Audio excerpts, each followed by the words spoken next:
ఈ రోజు కోసిన సొరకాయ భలే లేతగా ఉందండి. ఈ సొరకాయలో కార్న్ ఫ్లోర్ కలపకుండా చిక్కగా, కమ్మగా ఉండేలాగా ఆరోగ్యకరమైన సూప్ చేశాను. ముందుగా సొరకాయకు ఉన్న ముచ్చుకను కోసేసి, పైన ఉన్న తోలును కూడా తీసేసి, మీకు నచ్చిన సైజులో ఇలా చిన్న ముక్కలుగా కోసుకొని పక్కన పెట్టుకోవాలి. ఇప్పుడు కుక్కర్‌లో కొద్దిగా నూనె వేడి చేసి, పావు స్పూను జీలకర్ర వేసి, కాస్త వేగాక మనం కోసి పెట్టుకున్న సొరకాయ ముక్కలు, ఒక ఉల్లిపాయ చీలిక, 4 వెల్లుల్లి రెబ్బలు, చిన్న అల్లం ముక్క, కొద్దిగా కొత్తిమీర వేసి, ఒకసారి అంతా బాగా కలిసేలాగా కలుపుకోవాలి.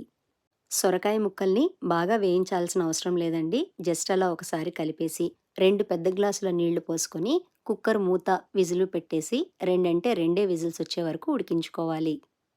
2 విజిల్స్ వచ్చాక స్టవ్ మీద నుండి దించేసి ప్రెషర్ పోయాక కుక్కర్ మూత తీసి కాస్త వేడి చల్లారిన తర్వాత సొరకాయ ముక్కలన్నింటినీ మిక్సీ జార్‌లో వేసుకోవాలి.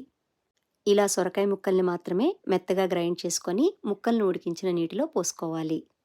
ఇందులోనే మీ రుచికి తగ్గ ఉప్పు, కొద్దిగా మిరియాల పొడి వేసి అంతా బాగా కలిసేలాగా కలుపుకొని మీడియం ఫ్లేమ్‌లో 2, 3 పొంగులొచ్చే వరకు మరిగించుకోవాలి. ఇంతేనండి. ఇలా మరిగించుకుంటే చాలు. వేడి వేడిగా ఎంతో కమ్మగా ఉండే సొరకాయ సూప్ రెడీ అయిపోతుంది.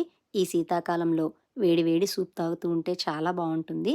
పైగా సొరకాయ సూప్ తాగడం వల్ల డైజెషన్ కూడా చాలా బాగా జరుగుతుంది. ఈ సీజన్‌లో మీరు కూడా తప్పకుండా ట్రై చేసి చూడండి.